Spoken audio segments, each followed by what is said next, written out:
Hello and welcome to Healing Tips from the Heart, Intuition with Helpers, Healers, and Guides.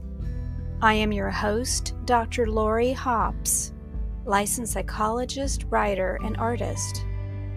I've explored mind, body, and spirit related to intuition, or your personal guidance system, since early childhood. Meet my guests who have learned from their personal and professional lives to explore vast realms of knowing, synchronicities, and overcoming challenges. Their stories may inspire you with tools to enhance your daily living and relationships.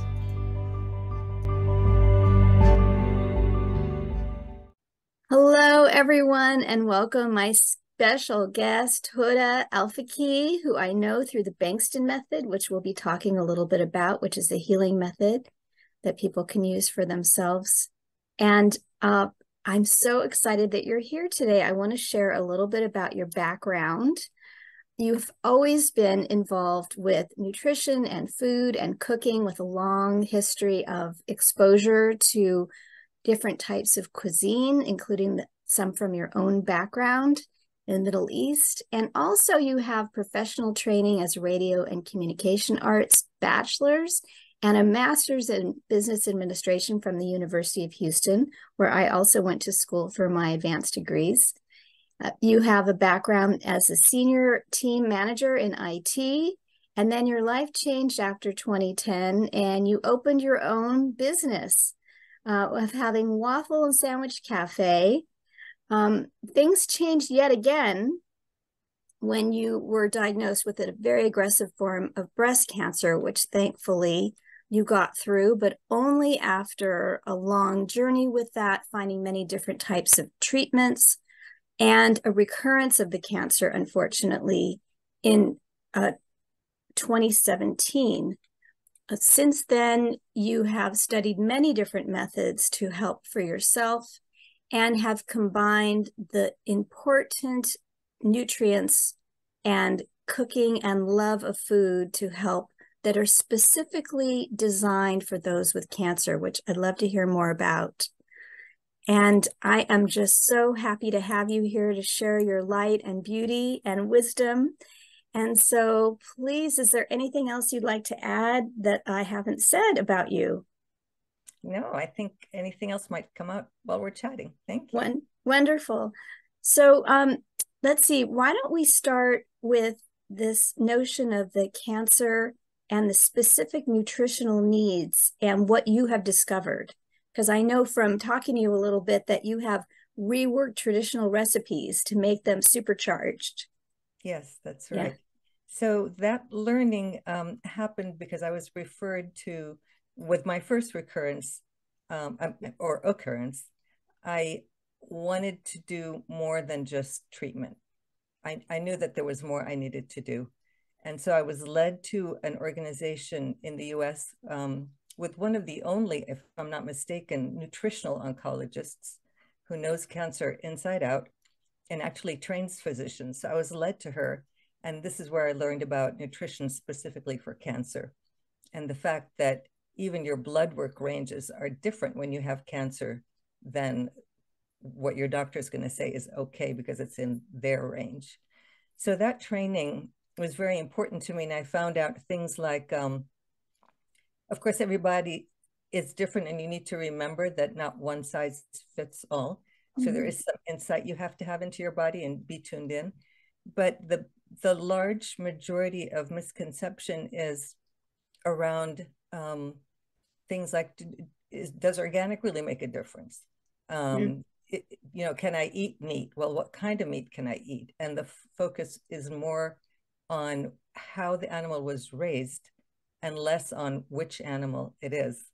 So pastured animals have a whole different profile of nutrition in their flesh than, as you probably know, grain-fed, force-fed animals. Animals that are under stress bring stress to your body, and animals that were happy bring that joy to your body.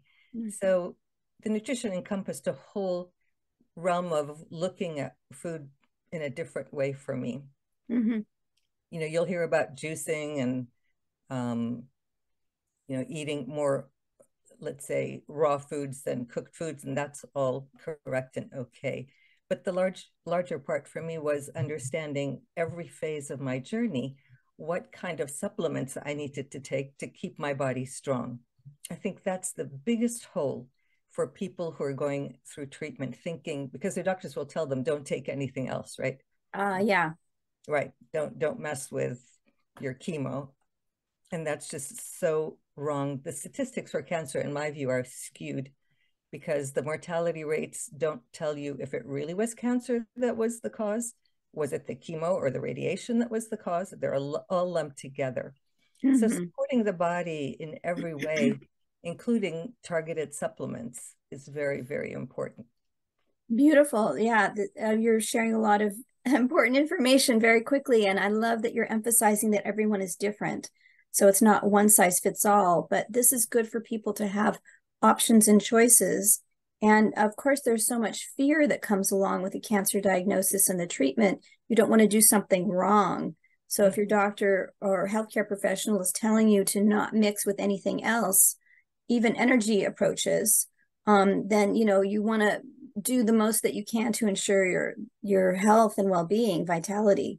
I think that this is where intuition can really come into play, of finding out what your truth is inside of you, kind of closing out, taking in the information, discerning, and then closing that out for a bit and saying, what does my body need? Which is so hard to do when you're in a fear state. Yeah. So did you have a personal path of discernment that you have used? Is it trial and error, or? At the beginning, it was trial and error, but I very much trusted. I'll tell you the name of the nutritional oncologist because I use her as a reference to my clients all the time. Her name is Jean Wallace, and I trusted her implicitly. Okay. One of my relatives is a retired oncologist, and I heard that she was speaking at a cancer conference in Phoenix one year, and I asked him to please go to that conference. I wanted him to listen to her. He was so impressed during the conference. While she was talking, he texted me and said, wow, nobody knows cancer in and out like this woman does. Wow. So that trust is such a big part of your healing. Yeah. And unfortunately, some people are stuck with oncologists that they don't trust or they don't like or they don't get along with. And if it's feasible, my message is find someone else. Yeah, it's so hard if you have limited resources or limited availability. Yeah. But so the trial and error helped, having a trusted physician that you could go to. You also have a very strong inner light connection to, I don't know whether it's a personal faith or what, but a vitality that I see in you. Not knowing you during that time, I'm sure we all have our ups and downs and all, but whenever I've been around you in the Bengston group, and I have to let people know I haven't actually seen you in person. We've had an online connection, but that you have this this will for life that seems irrepressible. Determination. So yeah, I will speak to the fact that another wonderful aid in any cancer journey is having some central pole of stillness in you, whatever the source is, whether it's your faith, if it's a person in your life. It's very important to have an unshakable part in your core that no matter what you hear from other people, especially your physicians, doesn't shake it. It might shake you outwardly and affect your body. And I have to say, there have been many instances during my 13-year journey where I've been thrown off my center easily, but within 24 hours, I'm back. So that's super, super important. And excuse me, I don't know if this is really a pertinent thing, but my great-grandmother was the village healer back in Lebanon, and she had some pretty awesome experiences. And then my mother was very religious. We come from a very small mystical faith. And I used to watch her pray every Thursday night. She'd sit on the floor with the prayer book in her lap, and it drew me because the atmosphere around her was so amazing. Mm-hmm. So I was very interested in what faith does in your life, mm-hmm. from observing her. And that's the core in me that has seen me through everything. And I'm very determined. When you tell me you can't do something, you've just motivated me to prove you wrong. Don't take no for an answer. That's exactly, sorry. I have a frog in my throat. That's exactly the, how funny you should say that. My surgeon, I walked into her office once and she said, you know what we called you, don't you? And I said, no. She said, the woman who won't take no for an answer. So I took that as a compliment. That's beautiful. Oh, thank you for sharing that personal part of your story, the lineage, matrilineal line of that deep faith and connection to healing and the unseen world. You know, I say we go from formless to form and form back to formless. And so we all get thrown by things, you know, mm-hmm. But then if you have that core, which is hard to establish when you're in the midst of a crisis, but it can be done. Sometimes that's how people are introduced through that dark night of the soul, is when they hit this point that they've never confronted before, and they have incredible core strength afterwards. Mm-hmm. But some people develop it slowly, or it's born into them. And so that's lovely that you had that tradition already to help you so that you could not take no for an answer. That's wonderful. And so how is it that you came across the Bengston Method, if I may ask? When was that? So this story is going to begin a series of stories that happened just the same way. It was the opening for me into the universe's very blatant work in my life. I hadn't noticed it before. It's one thing to have faith and, you know, to see progress because you have that faith, and one thing for things to fall into place so incredibly, astonishingly, that you think this isn't just, you know, accident. Yeah. I, at the time I was staying with my niece while my home was being renovated. Let's see, just back up a little bit. I had been living elsewhere. I was living with my number 2 husband and his family when I had the second recurrence, due to a lot of stress in my life. And I knew I had to get out of that environment. So I wanted to come back to my home, which I had been renting out for a while. Mm-hmm. So some work had to be done to it, and fate would have it that I wound up staying with my niece, who lives in my neighborhood, and her husband, who's the oncologist I told you about.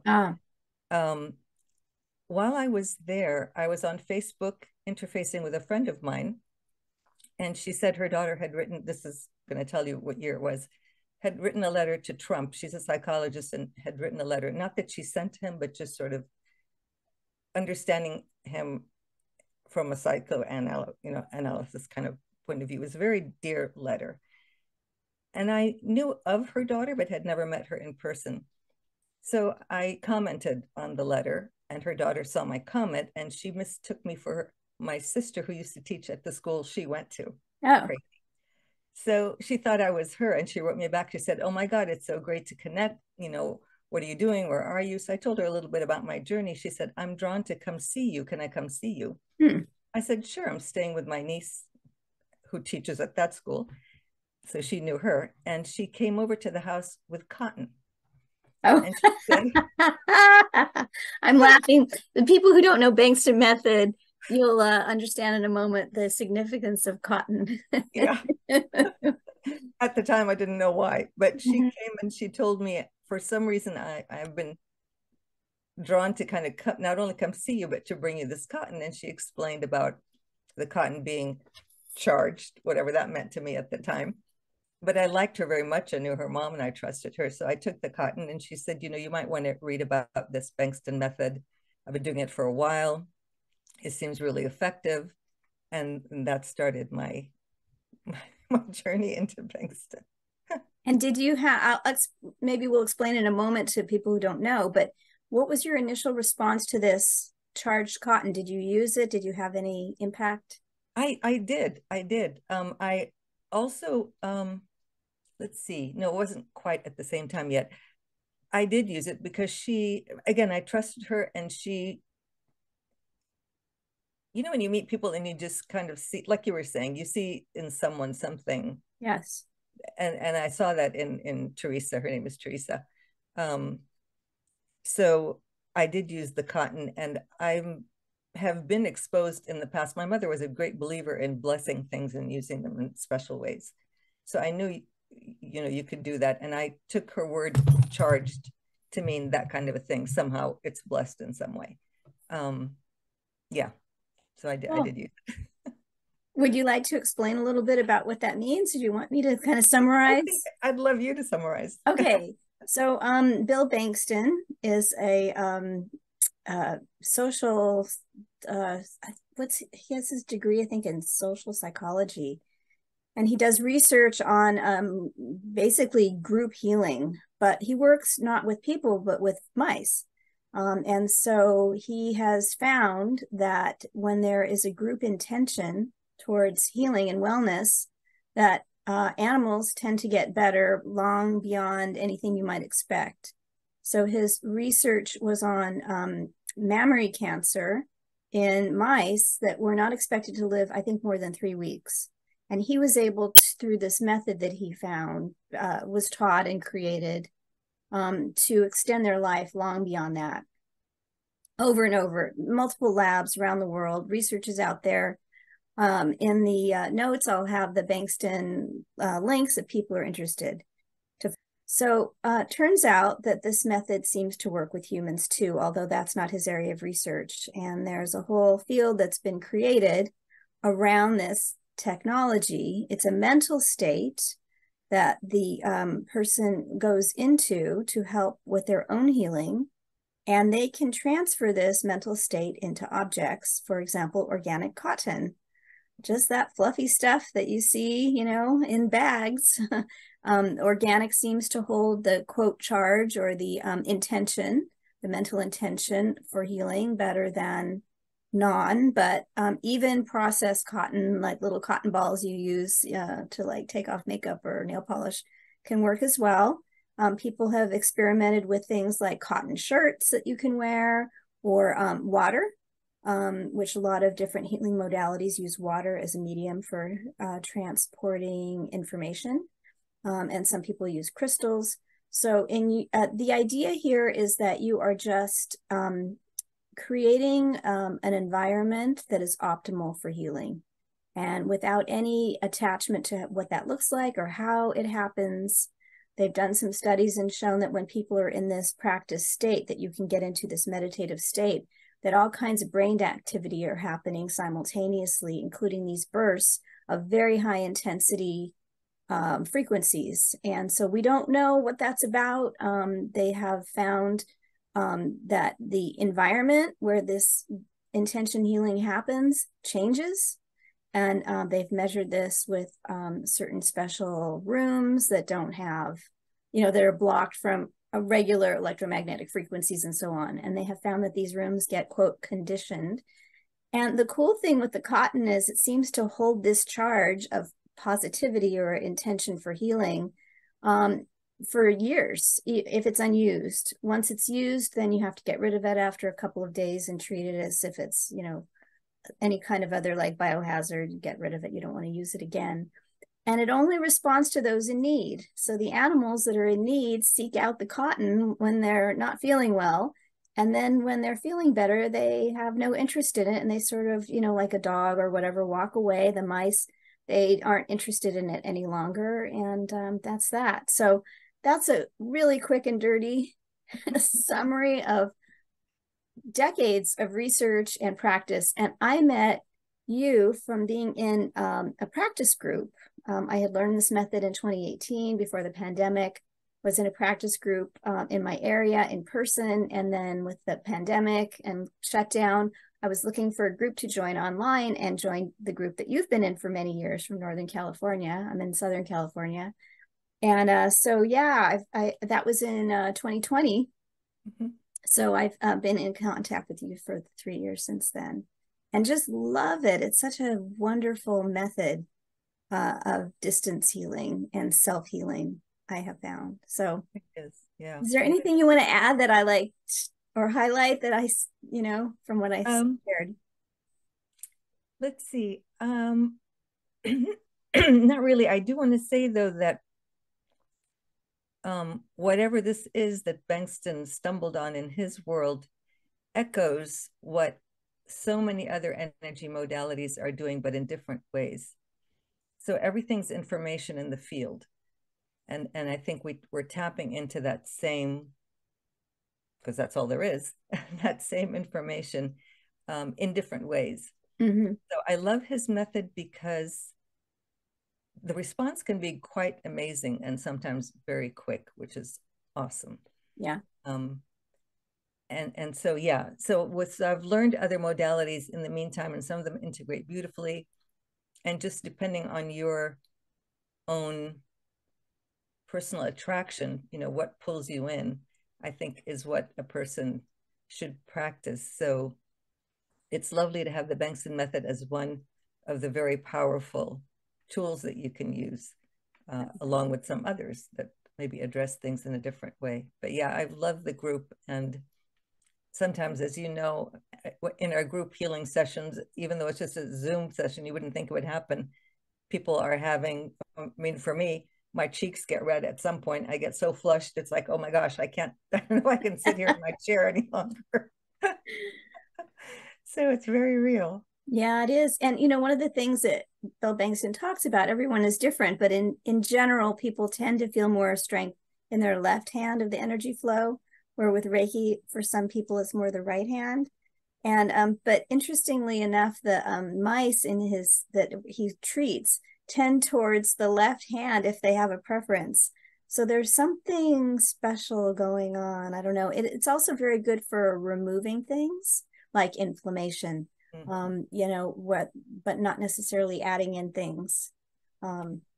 So reducing swelling, things like that, and mental states. So yeah, it is true that different people have different things that work for them, mind, body, spirit.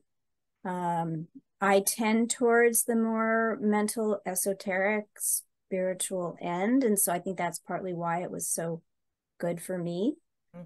But I need to ground things in my body as well, and nutrition is part of it as well for me. I've been on my own journey with allergies. That's a big component in my genetic and environmental history, and so I've had to be very careful about what I eat and how, and all of that. So and it changes as your body changes and you age and your hormones change, and your needs change and stress levels. So it's good to kind of stay connected to where you are. There's not just one thing you discover and then you use it kind of for the rest of your life, although that can happen too. Yeah. So do you have any moments that you'd like to share that were maybe turning points for you in terms of helpers, healers, or guides? Sure. So let's see. I want to preface that with just something I would want any cancer patient to know, and even people who aren't facing cancer, to hold somewhere in their being in case it's something they're going to need to activate at some point, which is, and you touched upon it a little bit, Lori, when we were talking about what is that core. It's learning to listen to your intuition, which is a muscle you have to exercise. Yeah. It's not automatic. And many times you're going to doubt what that is telling you. It's very difficult to discern between what the mind is saying out of fear and what your heart is saying out of certainty. So for me, I've made some mistakes on the way until I learned that no one on the outside of me can tell me what's good for me. Okay. They don't live in my skin. They don't know me. So some incidents, for example, were I had lung buildup in my fluids after the initial chemo. And when I laid down, I couldn't breathe very well. So I got on the phone with my oncologist, who I didn't really like This was the first oncologist I ever had. And I told her, this is what's happening. She said, oh, gosh, you're getting fluid buildup in your lungs. That means the chemo isn't working. So we need to stop and get you in a clinical trial. And I was stunned that she was diagnosing me over the phone with no, real test. And then when she said, I bet the cancer, the chemo isn't working, in my mind, a thought came through that said, I think you're wrong, and I'm going to prove you wrong. So I spent 3 days. They couldn't extract fluid from my lungs. I was on blood thinners until I was off of them for 3 days. So the universe bought me 3 days to do this thing, which was visualizing golden light filling my lungs 2 or 3 times a day. I just visualized that. So I was able to go to the hospital the 3rd day to get the fluid extracted, and they couldn't find any fluid. Wow. Yeah. So that told me didn't listen to her. I would have been in a clinical trial if I had. Yeah. I listened to my intuition. And then the universe bought me 3 days to do this. Once you do that, things magically begin to happen. More of that happens because the more you trust and listen, those are the doors that you want to go through. Yeah. I've had instances where I'll be totally graphic. I'm sorry. I had 5-inch by 6-inch extruding tumor on my chest at one point. Wasn't getting any smaller. And what Bengston did for me and has done for me is it hasn't healed anything completely, but it's bought me time, precious time, until the next thing showed up. And in this instance, there were no more options for me in the allopathic world. I knew that, but I still had an oncologist, and we were on the phone. I said, describing what was going on. She said, oh, hold on. 2 weeks ago, the FDA approved a new chemo drug specifically with people in your situation, have had chemo before, but have a recurrence, triple negative cancer, and you're a candidate if you want to try it. And I did, and it was magical. Within 3 weeks, everything had disappeared. Wow. So stuff like that keeps happening. And every time it happens, it opens up sort of a portal in me, a new portal in me. I don't know how to describe it. But those are the kinds of moments you want. Yes. And they don't happen unless you have that kind of ear to what your heart is saying. Wow. So when people want to make a decision and I'm working with clients, I say, put yourself in the most calm, peaceful state you can. Shut out the noise for just a few minutes and ask yourself the question, is X what I want to do, or is Y what I want to do? And there will be an answer, but you totally are correct in fear. You can't make the right decisions. No. It's just not going to work. Yeah. So that stillness is something I cultivate very, very consciously. Yeah. There's so much noise around us and so many options, and it's so confusing. So the other thing is to find a guide, someone who's either been through this before, or someone like you who can offer the services that kind of help a person integrate a little bit better and be more calm. To me, cancer is an adventure. It's not anything scary. There is a way to work with it. My prognosis was 2 to 3 years. Here we are 13 years later. So your attitude towards it, I never identified with the cancer. I just saw it as a vehicle for change. And I loved it. It's opened adventures, and, met amazing people, and have gotten skills that allow me to serve others. I mean, what bigger gift in the world other than, more than that can you expect? So your approach to it, don't buy into the fear. Statistics are exaggerated. Your attitude matters more than anything anyone's going to give you or tell you. And of course, you want to do the right thing, like you said, about nutrition, and then learning about the supplements that support your body and address side effects so they're not so dire. Yeah, and you said something also, thank you for all of that. You said something also really important, that you were in a family environment that wasn't serving you, that you needed to get out. So that was also important, to change your environment and what you're consuming, not just by mouth, but by everything, your thoughts and your energy field and your emotions, and to try to bring as much health into your life as possible. Yeah. Yeah. And sometimes they're hard decisions. You know, they say, love your family, but choose your friends Yes. for Yeah, a yeah. reason. Yeah. And there's consequences for stepping out of certain groupings of people. That not, it's hard to take that on when you're in fear and worrying and taking care of yourself in a difficult crisis situation. To have to change your living environment too, or who you're with, it's Yeah. tough because we need our people, and sometimes you need to hold on to what you're familiar with. Yes. So that takes a lot of courage. But yeah, thank you for that about the discernment and the quiet and the stillness and the, looking within and knowing yourself, and having your voice, and also the transformational space that you found yourself in. Yeah. Well, this is wonderful. Is there anything else as we're coming to the end of our time that you'd like to share? Let's see. We've touched on the most important, I think, areas of healing. I guess just be kind to yourself, be compassionate with yourself. That's also so important. I think people start to play the blame game. Oh, if only I had done that, why didn't I do this? And that's just not what this is about. Yeah. It's not, to me, cancer is 90% an emotionally or energetically based manifestation of something that's been blocked for a long time. It's not just a physical disease. And of course, we're not just physical bodies. So understanding that while the chemo is working on you physically, it's also, because it has an energetic signature, working either in good ways or not so good ways on you energetically. So that's where I think the being kind to yourself and compassionate with your body and being so patient, because something that's been developing over years isn't going to go away in a month or a few weeks. Although it can. Although it can, and it has. It has. But just not kind of attaching a time frame and a timeline and look in the mirror, oh my gosh, nothing's happening. That's the kind of chatter that's only up here. Right.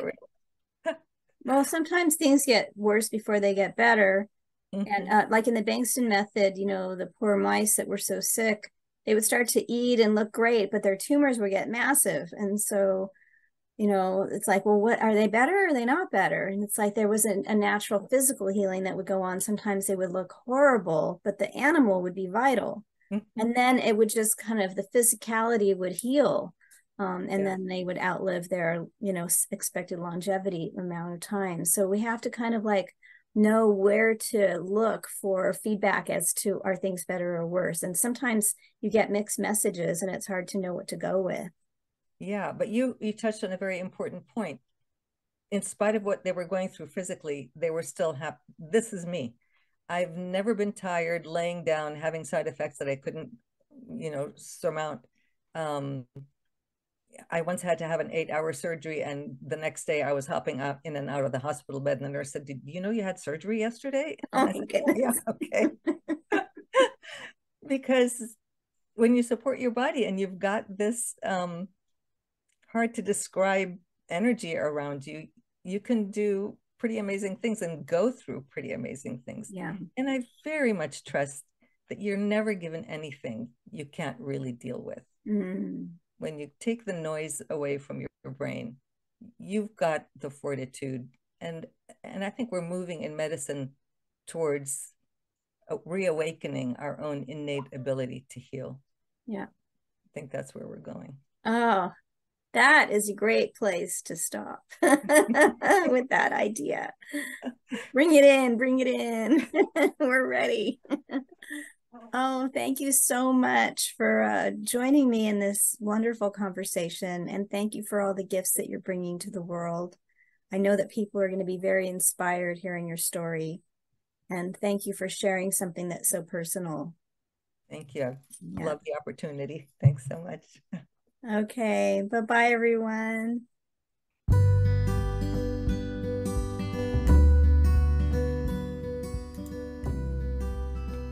Thank you for joining us for today's podcast. If you want to learn more, you can visit my website for podcast and resources at hops.com. healingtips.com. You can also like, share, and subscribe to this channel.